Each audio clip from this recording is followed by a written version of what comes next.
With your support, we can raise your voice globally. उन्होंने पगड़ी issue no बिल्कुल मतलब कि फ्रांस के राष्ट्रपति के सामने लेके आया ही नहीं है. With your support, we can address those issues that no other media talks about.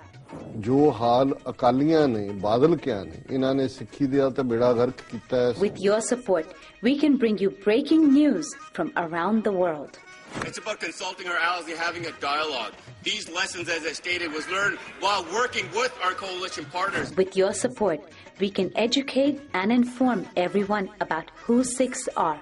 and connect our youth to Sikhi. And it's just, representative of a culture that's all about peace. Support your TV channel and help us take your voices to everyone around the world for every human rights issue. United Sikhs ਜਥੇਬੰਦੀ ਨੇ French ਅਤੇ European courts ਦੇ ਨਾਲ-ਨਾਲ United Nations Human Rights Committee ਦਾ ਦਰਵਾਜ਼ਾ ਵੀ ਖੜਕਾਇਆ. All of this is only possible with your generous donations. Continue your support to us and let's go further together. To donate today, please log on to our website www.tv84.tv and donate via PayPal on our website, or you can mail us your donations to TV84 36-01 37th Avenue, Long Island City, New York 11101.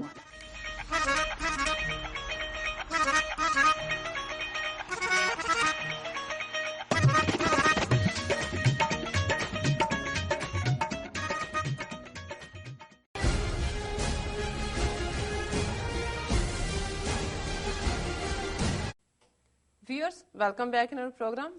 Ji doctor साहब इस तो पहला कि मैं लिखत पढ़ा तो मैं कुछ पूछना चाहती हाँ कल ਆਪਾਂ ईमेल पढ़ी सी आई थिंक लिखत पढ़ी सी ਜਲੰਧਰ ਤੋਂ ਆਈ ਸੀ ਸਾਨੂੰ ਇੱਕ ਵੀਰ ਜੀ ਦੀ ਉਹਨਾਂ ਲਿਖਿਆ ਸੀ ਕਿ ਸਾਡੀ ਜਿਹੜੀ ਸਿੱਖ ਕੌਮ ਹੈ ਉਹ ਨਚਾਰਾਂ ਦੀ ਕੌਮ ਬਣਦੀ ਜਾ ਰਹੀ ਹੈ ਜੀ ਤੇ ਅੱਜ ਕੱਲ ਜਿਸ ਤਰ੍ਹਾਂ ਕਿ ਦੇਸ਼ਾਂ ਵਿਦੇਸ਼ਾਂ ਵਿੱਚ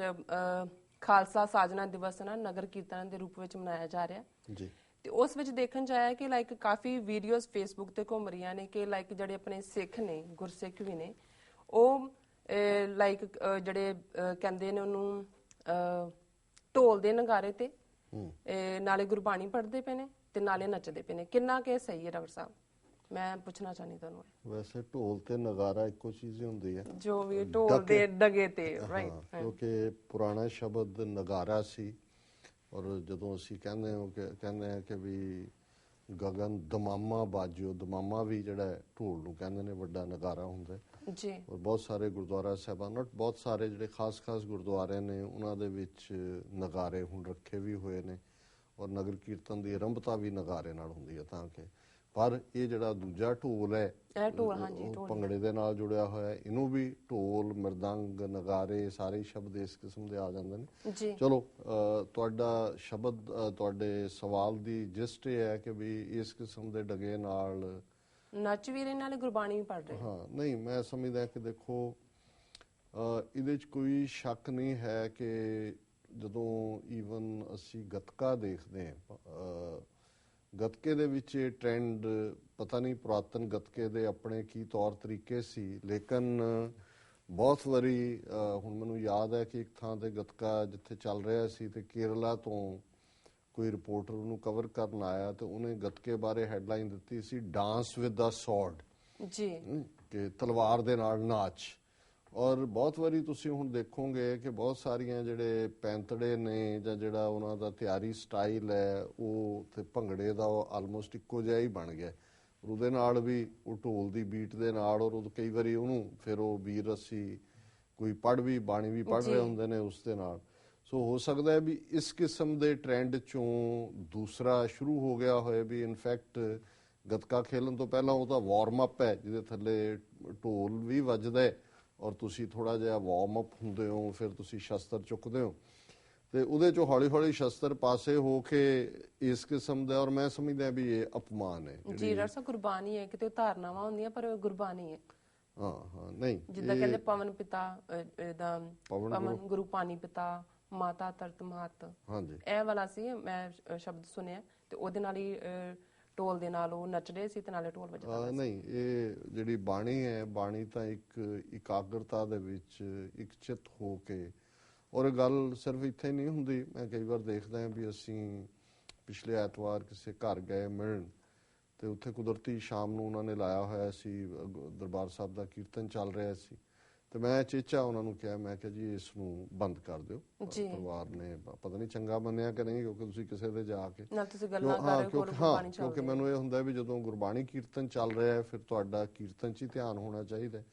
ਤੇ ਜਦੋਂ ਤੁਸੀਂ ਜਦੋਂ ਬੰਦਾ ਇਕੱਲਾ ਨਾਲ ਨਾਲ ਕੋਈ ਘਰ ਦਾ ਕੰਮ ਕਰ ਰਿਹਾ ਜਾਂ ਅਦਰਵਾਈਜ਼ ਹੈ ਬੈਕਗਰਾਉਂਡ 'ਚ ਬਾਣੀ ਚੱਲ ਰਹੀ ਹੈ, ਉਹ ਅੰਡਰਸਟੈਂਡੇਬਲ ਹੈ। ਸੋ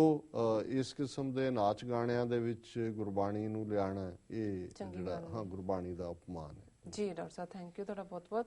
ਸਾਡੇ ਕੋਲ ਲਿਖਤ ਆਈ ਹੈ ਵੀਰ ਮੇਘਰਾਜ ਸਿੰਘ ਜੀ ਦੀ। ਇਹ ਲਿਖਦੇ ਹਨ, ਸਤਿਕਾਰਯੋਗ ਡਾਕਟਰ ਅਮਰਜੀਤ ਸਿੰਘ ਜੀ ਅਤੇ ਟੀਵੀ 84 ਦੀ ਸਾਰੀ ਟੀਮ ਨੂੰ ਵਾਹਿਗੁਰੂ ਜੀ ਕਾ ਖਾਲਸਾ ਵਾਹਿਗੁਰੂ ਜੀ ਕੀ ਫਤਿਹ।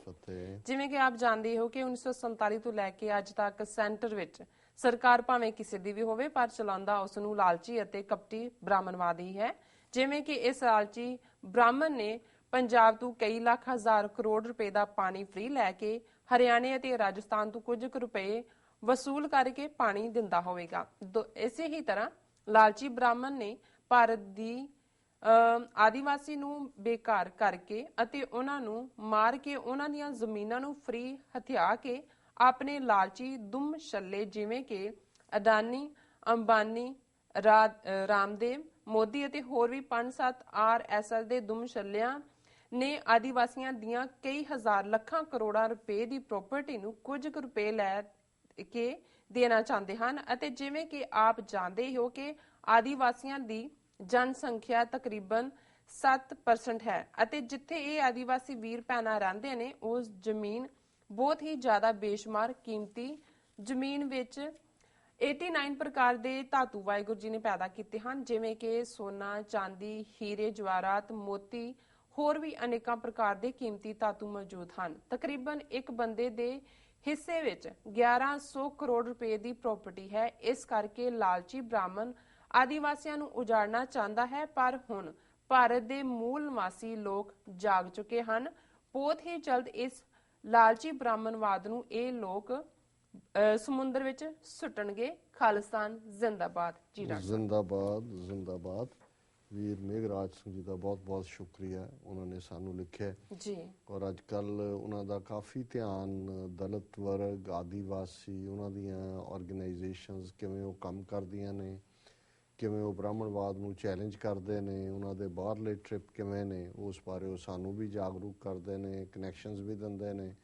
ਕਿ ਸੰਪਰਕ ਕਰੋ, ਭਾਵੇਂ ਅਸੀਂ ਨਹੀਂ ਕਰ ਪਾਉਂਦੇ ਕਈ ਵਾਰ ਹੋਰ ਵੀ ਰੁਝੇਵਿਆਂ ਕਰਕੇ ਜੀ। ਪਰ ਇੱਕ ਗੱਲ ਜ਼ਾਹਰ ਹੈ, ਜਿਹੜਾ ਵਿਸ਼ਾ ਔਰ ਇਹਨੂੰ ਅੱਜ ਮੈਂ ਓਪਨਿੰਗ ਈਮੇਲ ਦੇ ਤੌਰ ਤੇ ਚੁਣਿਆ ਕਿ ਜੋ ਔਰ ਜਦੋਂ ਮੈਂ ਇਹ ਪੜ੍ਹਿਆ ਵੀ ਤਾਂ ਮੇਰੇ ਸਾਹਮਣੇ ਈਵਨ ਅਮਰੀਕਾ ਦੇ ਨੇਟਿਵਸ ਦਾ ਵੀ ਆਇਆ ਕਿ ਵੀ ਜਿਨ੍ਹਾਂ ਨੂੰ ਰੈੱਡ ਇੰਡੀਅਨਸ ਜਾਂ ਨੇਟਿਵ ਅਮਰੀਕਨਸ ਕਹਿੰਦੇ ਨੇ, ਇਹਨਾਂ ਦੇ ਨਾਲ ਵੀ ਜਿਹੜੇ ਯੂਰਪ ਦੇ ਗੋਰੇ ਆਏ ਉਹਨਾਂ ਨੇ ਕੀ ਸਲੂਕ ਕੀਤਾ। ਜਦੋਂ ਇਹਨਾਂ ਨਾਲ ਸਮਝੌਤਾ ਕਰ ਲੈਂਦੇ ਸੀ, ਉਹਨਾਂ ਨੂੰ ਕਹਿੰਦੇ ਸੀ ਜੀ ਤੁਸੀਂ ਫਲਾਣੀ ਆਬਾਦੀ 'ਚ ਜਾਂ ਫਲਾਣੇ ਮਾਊਂਟੇਨਸ ਜਾਂ ਫਲਾਣੇ ਫੋਰੈਸਟ 'ਚ ਰਹਿ ਸਕਦੇ ਹੋ। ਕੁਛ ਸਾਲਾਂ ਬਾਅਦ ਉੱਥੋਂ ਹੀ ਸੋਨਾ ਚਾਂਦੀ ਨਿਕਲ ਆਉਂਦਾ ਸੀ ਜਾਂ ਕੋਈ ਹੋਰ, ਫਿਰ ਉਹਨਾਂ ਤੋਂ ਖੋਹ ਕੇ ਉਹਨਾਂ ਨੂੰ ਉਹ ਸਮਝੌਤਾ ਤੋੜ ਦਿੰਦਾ ਸੀ, ਉਹਨਾਂ ਨੂੰ ਕਹਿੰਦਾ ਸੀ ਤੁਸੀਂ ਅੱਗੇ ਜਾਓ। ਸੋ ਜਿਹੜੀ ਚੀਜ਼ ਕਈ ਵਾਰ ਰੱਬ ਨੇ ਕਿਸੇ ਇਲਾਕੇ ਨੂੰ ਜਾਂ ਕਿਸੇ ਕਬੀਲੇ ਜਾਂ ਲੋਕਾਂ ਨੂੰ ਗਿਫਟ ਦਿੱਤੀ ਹੁੰਦੀ ਹੈ ਜੀ, ਉਹੀ ਉਹਨਾਂ ਦੀ ਜਾਨ ਦਾ ਖਾਊ ਵੀ ਬਣ ਜਾਂਦੀ। ਜਿਵੇਂ ਅੱਜ ਮਿਡਲ ਈਸਟ ਹੈ, ਮਿਡਲ ਈਸਟ ਦੇ ਵਿੱਚ ਜੇ ਤੇਲ ਦਾ ਜ਼ਖੀਰਾ ਨਾ ਹੋਏ, ਦੁਨੀਆ ਦਾ 60-70% ਐਨਰਜੀ ਸੋਰਸ ਉੱਥੇ ਪਿਆ ਤੇ ਉਹਨਾਂ ਨੂੰ ਕੌਣ ਪੁੱਛੇ ਜੀ। ਇਹ ਸਾਰਿਆਂ ਦਾ ਇੰਟਰਸਟ ਹੀ ਉੱਥੇ ਨੇ। ਉਹ ਸੀਰੀਆ ਹੋਏ, ਇਜ਼ਰਾਈਲ ਦਾ ਹੈ, ਜਾਰਡਨ ਔਰ ਲੀਬੀਆ, ਤੇ ਲੀਬੀਆ ਦੇ ਵਿੱਚ ਵੀ ਇਹੀ ਹੈ ਕਿਉਂਕਿ ਔਰ ਇਸੇ ਤਰ੍ਹਾਂ ਇੱਥੇ ਵੀ ਨੇਟਿਵਸ ਜਿਹੜੇ ਨੇ ਉਹ ਵਿਚਾਰੇ ਅਲਟੀਮੇਟਲੀ ਉਹਨਾਂ ਨੂੰ ਰਿਜ਼ਰਵੇਸ਼ਨਸ ਟੁੱਟੀਆਂ ਭੱਜੀਆਂ ਦੇ ਕੇ ਸ਼ਰਾਬ ਸ਼ਰੂਬ ਤੇ ਲਾ ਕੇ, ਉਹਨਾਂ ਦੀ ਆਬਾਦੀ ਵੀ 8-9 ਲੱਖ ਹੈ ਅਮਰੀਕਾ 'ਚ, ਔਰ ਇਹਨਾਂ ਦਾ ਕੰਮ ਕਰ। ਇਸੇ ਤਰ੍ਹਾਂ ਜਦੋਂ ਉੱਥੋਂ ਦੇ ਆਦੀਵਾਸੀ ਕਿਹਾ ਜਾਂਦਾ ਹੈ, ਹੁਣ ਆਦੀਵਾਸੀ ਕੋਈ ਨਸਲ ਦਾ ਨਾਂ ਨਹੀਂ, ਆਦ ਦਾ ਮਤਲਬ ਜਿਹੜੇ ਮੁੱਢ ਤੋਂ ਸੀ, ਜਿਹੜੇ ਲੋਕ ਮੂਲ ਵਛਿੰਦੇ ਨੇ, ਜਿਹੜੇ ਉੱਥੇ ਰਹਿੰਦੇ ਸੀ। ਬਾਕੀ ਜਿਹੜੇ 2-3 ਹਜ਼ਾਰ ਸਾਲ ਜਿਹੜੇ ਫਿਰ ਕਬੀਲੇ ਆਉਂਦੇ ਗਏ, ਕੋਈ ਦਰਾ ਖੈਬਰ ਤੋਂ ਆ ਗਿਆ, ਕੋਈ ਕਿਸੇ ਹੋਰ ਪਾਸਿਓਂ ਆ ਗਿਆ, ਉਹ ਵਸਦੇ ਗਏ, ਉਹਨਾਂ ਨੂੰ ਖਦੇੜਦੇ ਗਏ। ਔਰ ਅੱਜ ਬੇਸ਼ੱਕ ਜਦੋਂ ਉਹਨਾਂ ਨੇ ਇਸ ਭਾਰਤੀ ਸੰਵਿਧਾਨ ਦੇ ਵਿੱਚ ਇੱਕ ਸ਼ੈਡਿਊਲਡ ਕਾਸਟ ਬਣਾਈ ਹੈ ਜੀ, ਇੱਕ ਸ਼ੈਡਿਊਲਡ ਟ੍ਰਾਈਬਸ, ਕਬੀਲੇ, ਜਿਹਦੇ 'ਚ ਵੱਡੀ ਗਿਣਤੀ, ਜਿਵੇਂ ਉਹਨਾਂ ਨੇ ਕਿਹਾ ਵੀ 7.5% ਉਹਨਾਂ ਦੀ ਆਬਾਦੀ ਹੈ ਔਰ ਉਹਨਾਂ ਲਈ ਰਿਜ਼ਰਵੇਸ਼ਨਸ ਵੀ ਰੱਖੀਆਂ। ਪਰ ਜਿੱਥੇ ਇਹ ਰਹਿੰਦੇ ਨੇ, ਜਿਨ੍ਹਾਂ ਵੀ, ਔਰ ਹਰ ਸਟੇਟ ਦੇ ਵਿੱਚ, ਔਰ ਖਾਸ ਤੌਰ 'ਤੇ ਜਿਵੇਂ ਇਹਨਾਂ ਨੇ ਕਿਹਾ ਵੀ ਉਹ ਮਿਨਰਲ ਰਿਚ ਫੋਰੈਸਟ ਨੇ, ਸੋਨਾ ਚਾਂਦੀ ਦੂਜੇ ਤੀਜੇ ਵੀ ਨੇ, ਹੋਰ ਵੀ ਬਹੁਤ ਸਾਰੀ ਮਾਈਕਾ ਔਰ ਹੋਰ ਬਹੁਤ ਸਾਰੀਆਂ ਧਾਤੂਆਂ ਜਿਹੜੀਆਂ ਨੇ ਉੱਥੇ ਨੇ। ਹੁਣ ਕੀ ਹੈ ਵੀ ਇਹ ਉਹਨਾਂ ਨੂੰ ਉਜਾੜ ਰਹੇ ਨੇ ਥਾਂ ਥਾਈਂ। ਬੇਸ਼ੱਕ ਕਹਿਣ ਨੂੰ ਇਹਨਾਂ ਨੇ ਕਿਹਾ ਜੀ ਅਸੀਂ ਬਿਹਾਰ ਚੋਂ ਝਾਰਖੰਡ ਬਣਾ ਦਿੱਤਾ, ਪੀਪਲ ਆਫ ਦਾ ਬੁਸ਼ਿਸ, ਝਾੜੀਆਂ ਤੋਂ, ਔਰ ਕਰਨਾਟਕਾ ਹੋਏ, ਆਂਧਰਾ ਹੋਏ, ਦੂਸਰਾ ਹੋਏ, ਪਰ ਇਹਨਾਂ ਨੂੰ ਉਜਾੜਨ ਦਾ ਕੰਮ, ਔਰ ਇਹੀ ਕਾਰਨ ਹੈ ਵੀ ਉਹਨਾਂ ਦੇ ਕੋਲ ਕੋਈ ਥਾਂ ਨਹੀਂ ਬਚੋ, ਵਿਚਾਰੇ ਭੁੱਖੇ ਢਿੱਡ ਲੋਕ ਨੇ। ਔਰ ਜਦੋਂ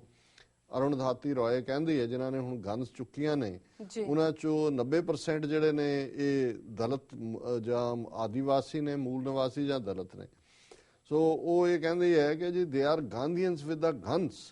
ਕਿ ਗਾਂਧੀ ਤਾਂ ਭੁੱਖਾ ਰਹਿੰਦਾ ਸੀ ਕਿਉਂਕਿ ਉਹਦੇ ਕੋਲ ਖਾਣ ਨੂੰ ਹੀ ਇੰਨਾ ਕੁਛ ਸੀ ਕਿ ਵੀ ਨਹੀਂ ਖਾਧਾ ਉਹਨੇ, ਤੇ ਉਹਨਾਂ ਵਿਚਾਰਿਆਂ ਦਾ ਢਿੱਡ ਹੀ ਖਾਲੀ ਨੇ, ਉਹਨਾਂ ਕੋਲ ਤਾਂ ਖਾਣ, ਉਹਨਾਂ ਨੇ ਭੁੱਖੇ ਰਹਿ ਕੇ ਤਾਂ ਸੱਤਿਆਗ੍ਰਹਿ ਨਹੀਂ ਕਰਨਾ। They are Gandhians with the guns, ਉਹਨਾਂ ਦੇ ਕੋਲ ਇਹੀ ਤਰੀਕਾ ਬਚਿਆ। ਸੋ ਇਹਦੇ 'ਚ ਕੋਈ ਸ਼ੱਕ ਨਹੀਂ ਹੈ ਕਿ ਜਿੰਨੀ ਐਕਸਪਲੋਇਟੇਸ਼ਨ ਇਹਨਾਂ ਟਰਾਈਬਲਸ ਦੀ ਹੈ, ਆਦੀਵਾਸੀਆਂ ਦੀ ਹੈ, ਇਹਨਾਂ ਦੀਆਂ ਬੱਚੀਆਂ ਦੇ ਨਾਲ ਇਹ ਕੀ ਕਰਦੇ ਨੇ, ਕਿਸ ਕਿਸਮ ਦਾ ਸਾਰਾ ਨਿਜ਼ਾਮ। ਔਰ ਫਿਰ ਇਹਨਾਂ ਨੇ ਜਿਵੇਂ ਪੰਜਾਬ 'ਚ ਬਲੈਕ ਕੈਟਾਂ ਖੜੀਆਂ ਕਰਕੇ ਹੀ ਜੁਝਾਰੂਆਂ ਨੂੰ ਜਿਹੜਾ ਹੈ ਉਹਨਾਂ ਦਾ ਨੁਕਸਾਨ ਕੀਤਾ ਹੈ। ਸੈਲਵਾ ਜੂਡਮ ਵਰਗੀ ਇਹਨਾਂ ਨੇ ਇੱਕ ਆਰਗੇਨਾਈਜੇਸ਼ਨ ਬਣਾ ਕੇ ਉਹਨਾਂ 'ਚੋਂ ਹੀ ਖਰੀਦ ਕੇ ਉਹਨਾਂ ਦੇ ਵਿੱਚ ਵਾੜੀ, ਔਰ ਇਹ ਜਿਹੜੇ ਜ਼ੁਲਮ ਕੀਤੇ ਨੇ। ਔਰ ਇਹਨਾਂ ਨੇ ਬਿਲਕੁਲ ਠੀਕ ਕਿਹਾ ਕਿ ਉਹਨਾਂ ਦੀ ਲੱਖਾਂ ਕਰੋੜਾਂ ਦੀ ਪ੍ਰਾਪਰਟੀ, ਔਰ ਉਹਨਾਂ ਨੇ ਫਿਗਰ ਕਿ ਕੱਲੇ ਦੇ ਹਿੱਸੇ ਜੇ ਇਸ ਆਬਾਦੀ ਦੇ ਲਿਹਾਜ਼ ਨਾਲ ਜੋ ਤੇ ਉਹਨਾਂ ਦੀ ਦੌਲਤ ਹੈ 1100 ਕਰੋੜ ਦਾ ਜਿਹੜਾ ਕੱਲਾ ਮਾਲਕ ਹੋਏ। ਲੇਕਿਨ ਉਹ ਵਿਚਾਰੇ ਤਾਂ ਭੁੱਖੇ ਢਿੱਡ ਸਰਵਾਈਵਲ ਲਈ, ਔਰ ਉਹਨਾਂ ਦੇ ਕੁਦਰਤੀ ਘਰ ਨੇ ਇਹ ਜੰਗਲਾਂ ਦੇ ਨਾਲ, ਉਹਨਾਂ ਦਾ ਸਨੇਹ, ਉਹਨਾਂ ਦਾ ਪਿਆਰ, ਉਹਨਾਂ ਦੀ ਰੋਟੀ ਰੋਜ਼ੀ, ਔਰ ਉਹ ਅਸੂਲਾਂ ਵਾਲੇ ਲੋਕ ਨੇ। ਜਿਵੇਂ ਇੱਥੇ ਜਿਹੜੇ ਨੇਟਿਵ ਸਨ, ਉਹਨਾਂ ਦੇ ਆਪਣੇ ਕਬੀਲੇ ਸੀ, ਉਹਨਾਂ ਦੇ ਲਾਅ ਸੀ। ਇਹ ਜਿਹੜੇ ਪਿਲਗ੍ਰਿਮ ਆਏ ਭੁੱਖੇ ਮਰਦੇ ਸੀ, ਕਿਵੇਂ ਇਹਨਾਂ ਨੇ ਉਹਨਾਂ ਨੂੰ ਸਸਟੇਨ ਕੀਤਾ, ਇਤਬਾਰ ਵਾਲੇ ਲੋਕ। ਔਰ ਅਸੀਂ ਜਿਹੜੇ ਆਪਣੇ ਆਪ ਨੂੰ ਸੱਭਿਅਕ ਲੋਕ, ਸੱਭਿਅਤਾ ਦੇ ਨਾਂ ਥੱਲੇ ਜਿਵੇਂ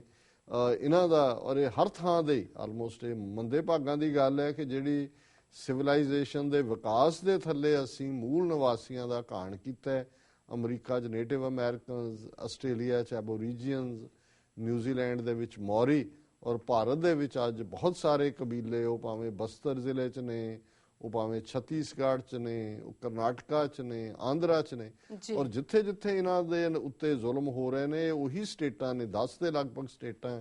ਜਿੱਥੇ ਕਿ ਨਕਸਲੀ ਮੂਵਮੈਂਟ, ਔਰ ਜਿਨ੍ਹਾਂ ਨੂੰ ਇਹਨਾਂ ਦੀਆਂ ਆਪਣੀਆਂ ਏਜੰਸੀਆਂ ਕਹਿੰਦੀਆਂ ਨੇ ਕਿ 50,000 ਤੋਂ ਜ਼ਿਆਦਾ ਇਸ ਵੇਲੇ ਉਹਨਾਂ ਦੇ ਕੋਲ ਟ੍ਰੇਨਡ ਗੁਰਿਲੇ ਨੇ, ਔਰ ਔਰਤਾਂ ਬਰਾਬਰ, ਉਹ ਵੀ ਫਿਰ ਬੰਦੂਕ ਚੁੱਕ ਕੇ ਲੜਦੀਆਂ ਕਿਉਂਕਿ ਉਹਨਾਂ ਕੋਲ ਕੋਈ ਚੁਆਇਸ ਨਹੀਂ। ਉਹ ਫੀਅਰਲੈਸ ਲੋਕ ਨੇ, ਇਮਾਨਦਾਰ, ਪਰ ਜਦੋਂ ਤੁਸੀਂ ਉਹਨਾਂ ਦੀ ਐਕਸਪਲੋਇਟੇਸ਼ਨ ਕਰੋਗੇ, ਸ਼ੋਸ਼ਣ ਕਰੋਗੇ ਇਸ ਲੈਵਲ ਤੇ ਜਾ ਕੇ, ਤੇ ਫਿਰ ਬਿੱਲੀ ਜਿਹੜੀ ਵਾਇਲੈਂਟ ਨਹੀਂ ਹੁੰਦੀ, ਜੇ ਦਰਵਾਜ਼ੇ ਖਿੜਕੀਆਂ ਬੰਦ ਕਰਕੇ ਉਹਨੂੰ ਕੰਧ ਨਾਲ ਲਾਓ ਤੇ ਉਹ ਵੀ ਫਿਰ ਸ਼ੇਰਨੀ ਬਣ ਜਾਂਦੀ, ਫਿਰ ਕਹਿੰਦੀ ਮੈਂ ਵੀ ਸ਼ੇਰ ਦੀ ਮਾਸੀ ਹਾਂ ਜੀ। ਸੋ ਇਹਨਾਂ ਦਾ ਬਹੁਤ ਬਹੁਤ ਸ਼ੁਕਰੀਆ ਮੇਘਰਾਜ ਸਿੰਘ ਜੀ ਦਾ, ਉਹਨਾਂ ਨੇ ਸਾਨੂੰ ਲਿਖਿਆ ਜੀ। ਰਸਾ ਥਲਨੇ ਬ੍ਰੇਕ। ਵਿਊਅਰਸ ਤੁਸੀਂ ਕਿਤੇ ਨਹੀਂ ਜਾਣਾ, ਮਿਲਦੇ ਹਾਂ ਛੋਟੇ ਬ੍ਰੇਕ ਤੋਂ ਬਾਅਦ।